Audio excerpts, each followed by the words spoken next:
selama hidup kita katakanlah sampai 60 tahun banyak sekali yang kita habiskan untuk berbagai keperluan ya teman-teman ya. Kegiatan dilakukan adalah bersifat produktif, sedang yang kurang produktif atau waktu luang ya mungkin membaca buku nggak apa-apa, tapi jangan nonton TV terlalu lama atau YouTube ya kan teman-teman, itu penting ya. Untuk namun tidak pungkiri bahwa waktu saat ini berlibur cukup berperan dalam mencegah kebosanan, yang penting ya. Libur-libur juga nggak apa, atau minggu, tapi jangan banyak sering libur kan, seperti itu.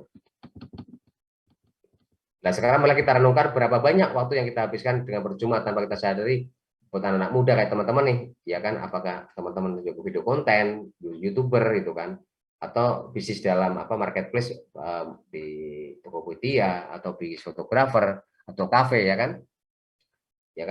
Atau yang untuk ngobrol tidak ada ujung pangkalnya ya. Ini kan sangat membosankan, materi obrolan tidak menunjang masa depan. Banyak dari kita masa waktunya hanya jalan-jalan serta kadang-kadang tidak jelas apa yang dikerjakan. Ini teman-teman yang mulai produktif. Baca buku nggak apa-apa, baca-baca dulu tentang motivasi usaha atau karir ya, seperti itu ya. Perkiraan waktu yang dihabiskan selama hidup ya, memakai sepatu 8 hari, tertahan lampu stopan 1 bulan, beberapa ini banyak ya, sampai tidur pun 20 tahun tuh, ya kan, selama umur kita 60 tahun tuh, ya, nggak sedikit teman-teman ya. Ya nanti kalau tidurnya kurang bisa penyakit jantung gitu kan. Nah, Asur dari Abdul Hamid Rosid yang jadi militer muslim ya 2003. Silakan evaluasi berapa banyak yang kita habiskan waktu selama kita hidup ya.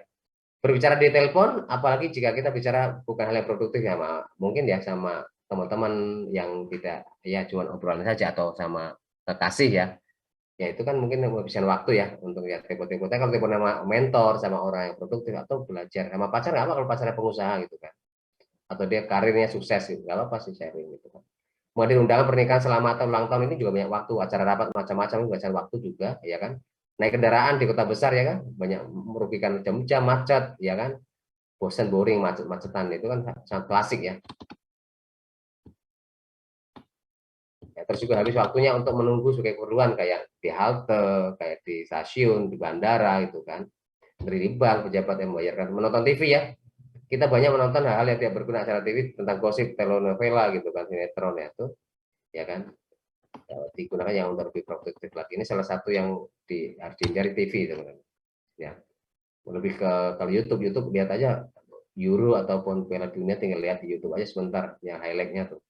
Nah simaklah orang awal yang artinya demi waktu, sungguh manusia itu merugi kecuali bagi orang-orang beriman yang sholat, sang berwasiat dalam kebenaran dan kesabaran. Artinya kita harus menggunakan waktu tersebut dengan kegiatan produktif ya sekarang dan untuk masa yang akan datang ya, seperti itu ya. Simak juga firman Allah yang lainnya, sesungguhnya Allah tidak akan merubah nasib satu kaum jika kaum itu tidak merubahnya ya kan.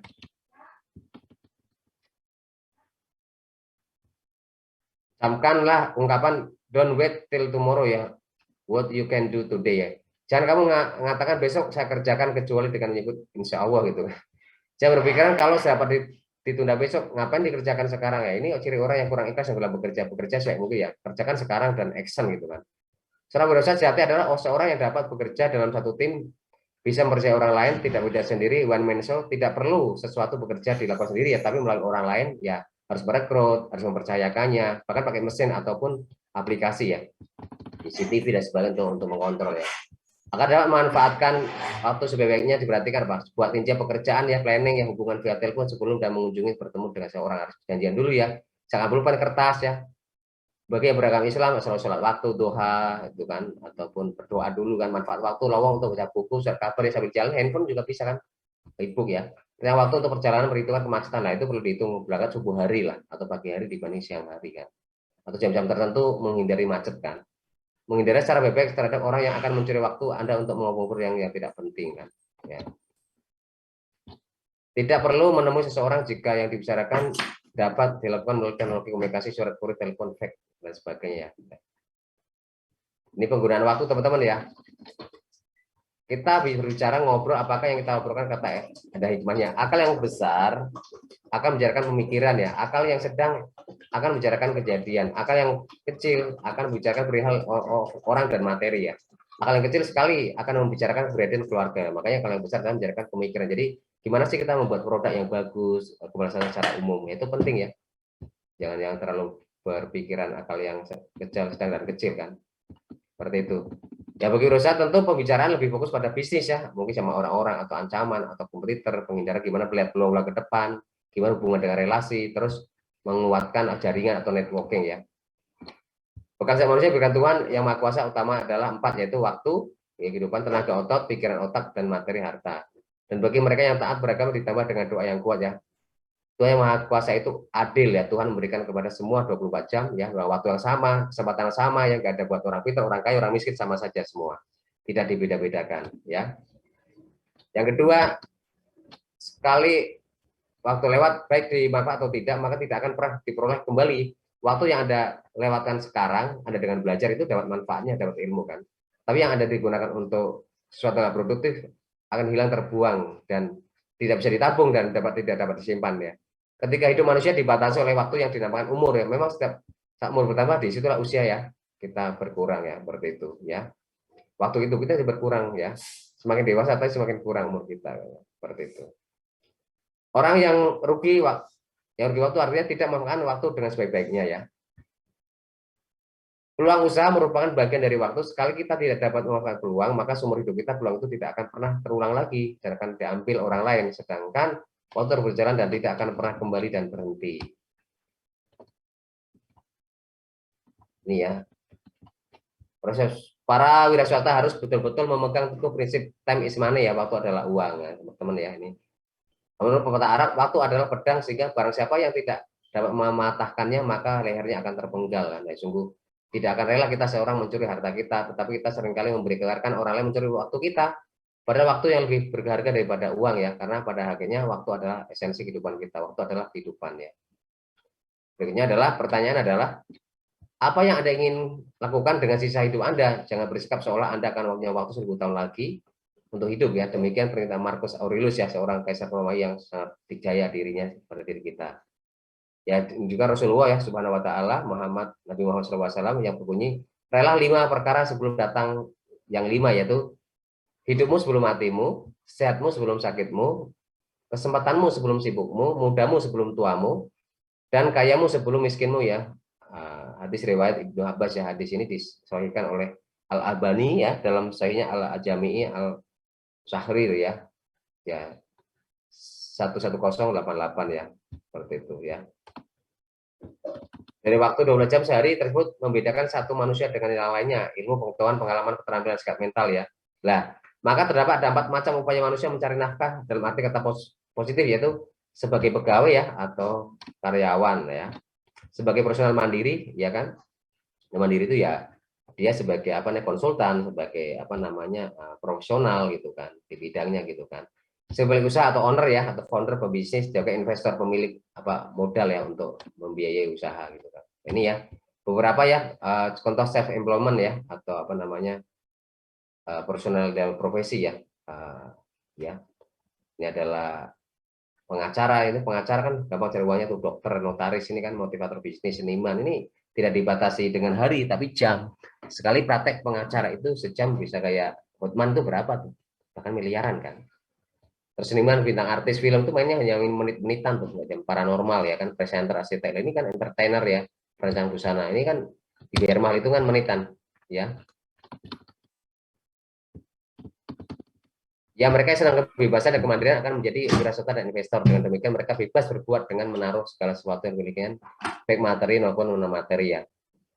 Nah, biasanya wirausaha sukses merupakan orang kaya. Kekayaan wealth berdasarkan Webster Nance New Collegiate Dictionary adalah berlimpahnya sumber daya yang memiliki nilai adalah wealth is abundant of valuable material possession of resources ya. Sedangkan kaya, wealthy berarti memiliki kekayaan yang sangat banyak ya, having wealth extremely affluence ya. Ini banyak banget yang chicken shop ya, for soul saya pernah baca dulu Robert Galen ya. Nothing down juga mengatakan bahwa kekayaan adalah kebebasan. Kekayaan merupakan kebebasan mencakup hal sebagai berikut. Kebebasan keuangan ya, money freedom, ada waktu ya, kebebasan untuk buat perencanaan keuangan ya. Terus time freedom, ada punya kebebasan waktu mengisi hari ya. Bebas mau kemana aja, mau sholat, mau santai, mau apa aja bebas ya. Mau berkreativitas. Relationship freedom ya, kita punya kebebasan untuk bermasyarakat, berhubungan dengan yang lain yang mencintai dan cintai. Spiritual freedom, saya memiliki jalan ibadah ya. Ya, terus physical freedom kebiasaan untuk menjaga kesehatan jasmani, rohani, mau nge-gym, mau olahraga, futsal dan sebagainya. Ultimate freedom yang kebiasaan untuk berkarya dan mendapatkan perlindungan atas hasil karya kita. Ada haki ya, ada haki, ada merek, ada kan paten ya. Namun demikian perlu diingat bahwa beberapa ungkapan tentang uang ada harta yang memperbudak penggemar dan pemiliknya sebagai sabda Nabi Muhammad ya. Harta memperbudak penggemar dan pemiliknya sebagai sabda Nabi Muhammad Rasulullah SAW. Sakalah budak dinar dan budak dirham ya. Ya. Uang adalah majikan yang jahat tetapi budak yang baik ya kan. Nah, tuh hati-hati nih. Bisa berbahaya, bisa juga tidak kan. Orang yang memiliki uang adalah orang yang tamak ya. Cinta terhadap uang adalah akar dari segala semua kejahatan ya. The love of money are the root of the evil. Jika uang bicara maka kebenaran bungkam ya. Ini teman-teman ya. Ini perlu diingat juga nih beberapa ungkapan-ungkapan ya. Ini agak negatif sebenarnya. Uang adalah sumber dari permasalahan enggak, tapi kalau nggak ada uang sumber dari permasalahan kan. Uang sumber dari permasalahan, tapi kalau nggak ada uang sumber dari masalah juga kan. Seperti itu ya. Oleh karena itu kita lah sebaiknya senantiasa menguasai uang apa bukan uang yang menguasai kita. Sekali kita dikuasai uang akan kacau hidup kita ya seperti itu ya. Maka tak habis uang dikejar, padahal riset membuktikan bahwa uang telah gagal mengatur kebahagiaan ya. Ini punya uang juga nggak jamin kita bahagia teman-teman. Dengan bahagia kita bersyukur harusnya, bukan bahagia itu harus kita bersyukur kan. Mengikuti uang berkelebihan bikin kita hidup tak seimbang. Semakin banyak orang yang di dunia kena penyakit hidup tak bermakna ya, neurosis no genit ya. Itu penting ya teman-teman. Jadi ya jangan ada uang, dari saya nggak ada uang abang ditandang kan, itu nggak boleh ya. Dunia sekarang telah mengajak orang memilih hidup posesif yang konon itu menjadi sebab secara spiritual orang menjadi ortodoks, secara intelektual menjadi hedonis ya gaya hidupnya ya, yang selebritis, yang apa namanya hebat ya, atau narsis ya, emosional, dan secara biologis jadi sangat takut mati. Mereka inilah yang berisiko menjadi hidup yang bermakna.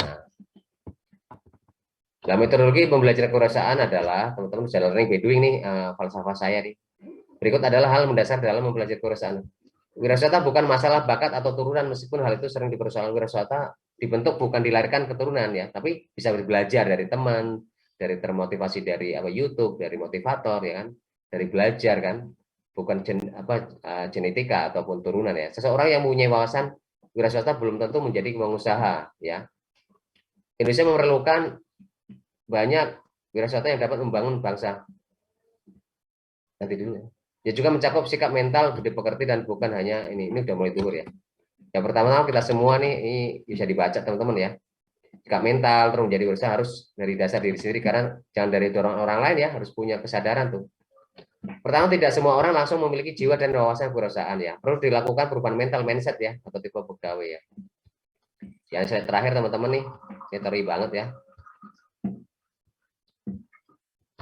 Perubahan mental tersebut adalah jangan berjiwa kuli atau buruh. Artinya jika kita menjadi pegawai, kita harus bekerja sebaiknya sesuai dengan tanggung jawab, atau dengan kata lain bekerja berdasarkan kesadaran dan tanggung jawab, bukan karena pengawasan ya. Tidak berjiwa konsumtif. Untuk menjadi wirausaha harus mendapat menabung dan memiliki aset ya, jangan buat makan aja atau buat nonton ya. Tidak ada usaha yang dapat dengan sukses tanpa modal, tanpa dan menjadi besar tanpa keuntungan ya. Itu harusnya untung.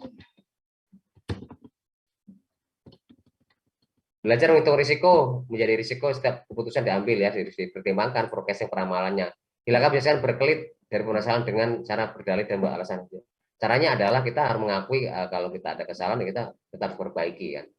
Jangan banyak alasan, tapi alasan gagal itu punya cara 1000 cara untuk gagal. Tapi orang sukses punya satu cara untuk sukses. Jangan coba berputus asa ya. Belajar mengenai kebutuhan komitmen kita ya, selalu menjaga reputasi diri, citra diri ya. Sama berluas wawasan dan belajar, learning by doing, terus belajar literasi ya. Berluas dan melihara jaringan ya, selalu bersilaturahmi ya. Berusaha untuk selalu berinteraksi dengan pihak lain dengan pola saling menguntungkan ya. Yang usaha mudah rubah atau bagi hasil ya, seperti itu.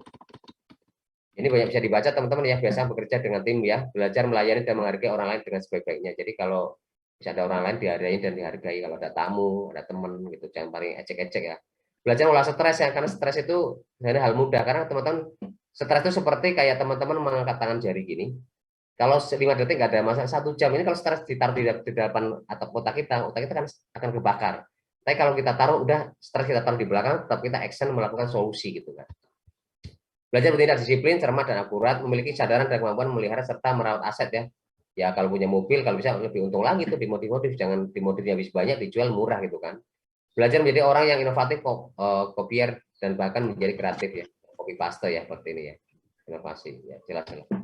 percaya diri, sangat penting dalam menjalankan usaha sehingga berani dalam mengambil keputusan. Jadilah orang yang memiliki sikap sosial ya, dan sopan santun adab ya.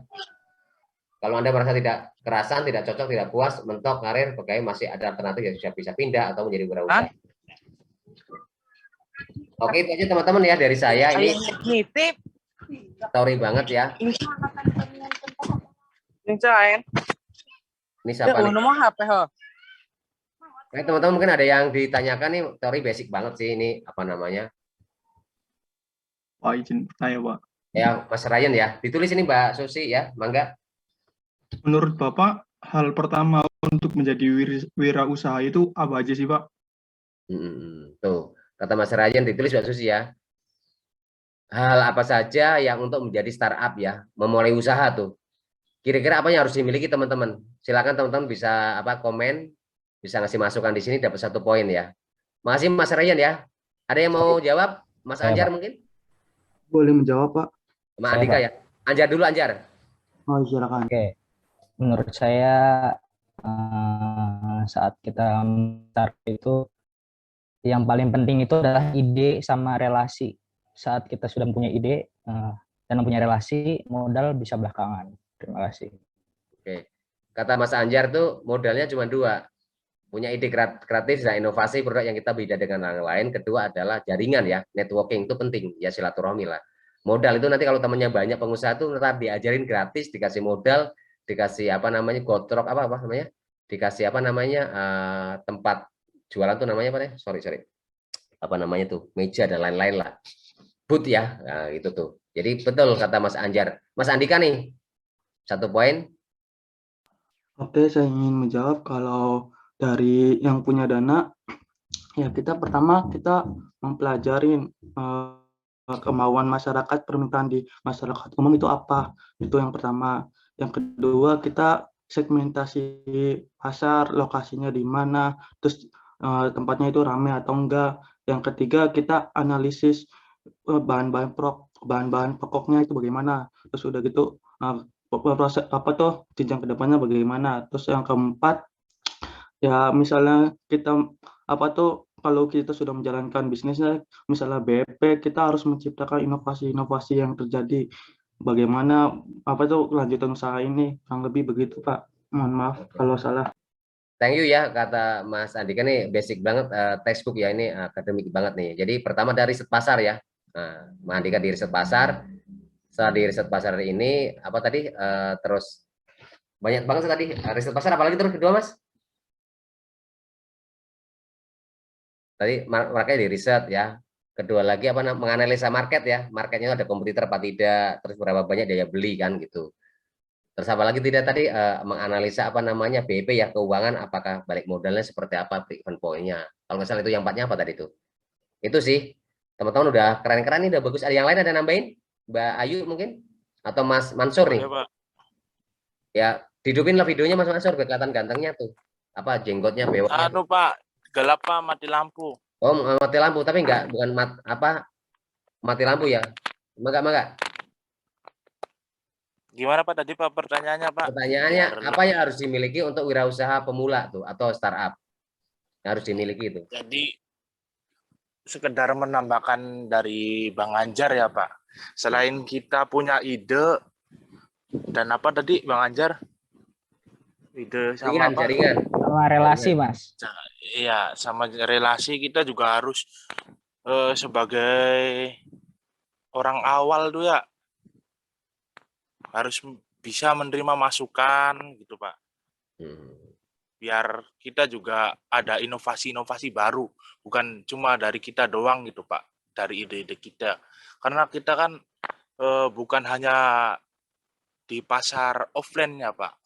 Sekarang juga Indonesia kan udah maju nih Pak, udah pasar online. Jadi kan kita kan harus bisa menerima masukan-masukan untuk bisa lebih baik untuk kedepannya gitu. Oke, sip. Jadi dan selain itu juga kita harus ini Pak, berani untuk mengambil risiko gitu Pak. Karena seorang pengusaha kan nggak mungkin toh Pak, nggak berani ambil risiko. Gitu Pak. Oke, karena nambahin apa namanya harus take risk ya, ngambil risiko gitu kan.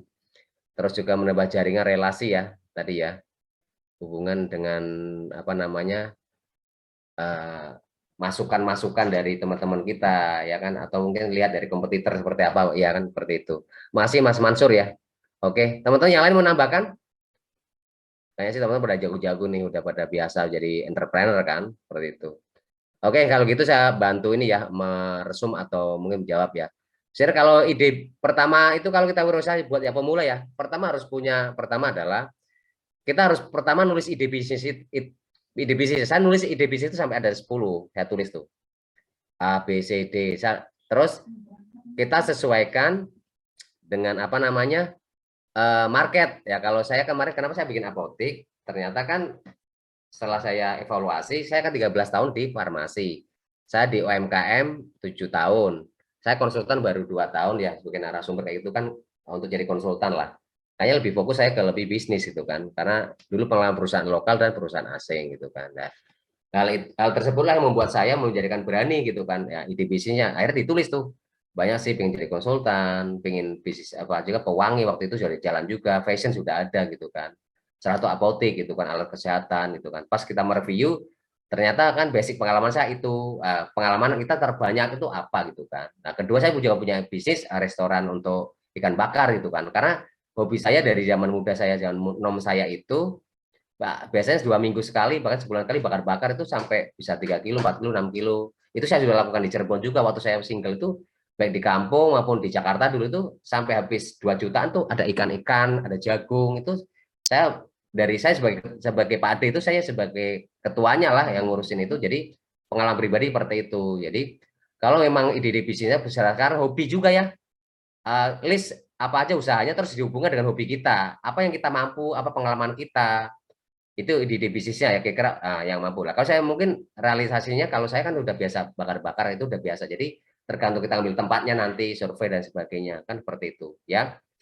Dari berdasarkan ide, telah ide kita tahu, kita akan lihat apa namanya, analisa kita. Kalau misalnya kayak bisnis di online, kita harus tahu SEO ya, engine optimization, trennya apa sih, bisnis di luar sana yang paling ramai apa. Terus kalau kita bisnis kaos apa sih yang paling ramai di daerah mana, nanti pakai Facebook Ad atau Instagram itu kita searching dulu kan secara baik googling gitu kan. Nah, itu penting. Kita analisa dulu marketnya. Lah, kedua kita lihat kompetitor. Kalau saya misalnya kayak kemarin apotek, saya dilihat di dalam saya ada apotek ada 4 ya. Saya lihat berapa banyak. Saya harus cari data juga kan, data dari salesman, data dari dinas. Oh, berapa market yang ada sih? Saya bisa masuk nggak? Saya bisa nyisip nggak? Bisa masuk sih, alhamdulillah. Jadi seperti itu. Terus kita juga harus tahu pesaing, terus daya beli masyarakat itu, arus jalan saya trafficnya tuh ramai apa tidak, itu harus tahu. Tempatnya asal jangan arah pulang itu lebih penting dibanding arah berangkat. Itu penting ya, dianalisa dulu nih. Tempat harus strategis gitu kan. Kebetulan kanan kiri saya dijepit Alfamart dan Indomaret sama peta shop gitu kan. Nah, alhamdulillah toko yang sebelah saya itu baru 3 bulan tutup, fashion dan kecantikan. Berikutnya lagi 2 bulan tutup juga yang sayur. Itu kan karena mereka tidak menganalisis toko baik, tokonya bagus tapi untuk sayur kan nggak tepat ya. Nah, makanya nggak tahu nih sebelah lagi ya orang yang bisa makanan. Seperti harus analisa ya. Terus habis kita juga harus ngerti apa tren-tren apa sih yang akan terjadi di depan, kira-kira apa sih yang bakal produk, kalau di farmasi atau apotek kan akan ramai terus, fashion seperti apa, makanan seperti apa gitu kan. Kalau di talon strategi tempatnya sudah ada kopi banyak kan, nah itu penting juga kan. Nah itu ya dari hobinya teman-teman, apa mampu teman-teman punya pengalaman, apa passionnya apa gitu kan. Terus teman-teman juga harus tahu apa kompetitor, market analisanya seperti apa. Setelah itu kita harus melihat modal kita. Kalau kita mau bikin rumah sakit, saya nggak mampu lah berapa miliar, itu harus lihat keuangan kita ya, finansial, harus lihat kondisi kita gitu kan. Ya terus ada jaringan, gimana kita promosi, jaringan penting juga kan. Terus kita harus cari mentor, jangan lupa ya. Saya juga punya mentor, beberapa mentor, lalu saya konsultasi cari mentor, walaupun itu anak buah saya gitu kan. Sebagai belajar sementara awal kan. Terus juga belajar kemana kemari lah gitu. Gimana belajar perizinan seperti itu ya. Masih banyak teman-teman lah, maksudnya berani berisiko, terus bekerja keras, jujur ya, kurang tidur, banyak doa gitu kan. Terus berani ngasih hadiah, ngasih promosi gitu kan. Jangan sungkan-sungkan bikin status ya, juga ada Google Business, katalog, bikin di WA Business, ada Facebook Ad ya kan. Terus juga nyebarin promosi gitu kan. Terus juga jaringan silaturahmi ya teman-teman ya. Itu sih. Terus jangan lupa bahwa kita usaha itu niatnya adalah ibadah untuk banyak membantu orang, kalau dengan punya apotek saya bisa memberikan obat-obatan gratis ke orang yang nggak mampu sih, salah sosial juga sih. Ya kita akan mencari keuntungan ingin cepat kaya, tapi kita berbagi dengan yang lain. Itu aja, masih banyak banget sih kalau yang harus saya ungkapin, mungkin nggak selesai nih, banyak banget yang mungkin harus diungkapkan. Itu aja sih Mas Ryan. Siap Pak, terima kasih Pak. Gitu. Ada yang nambahin teman-teman? Oke teman-teman, ya ini udah duhur, saya juga mau ada kegiatan lain.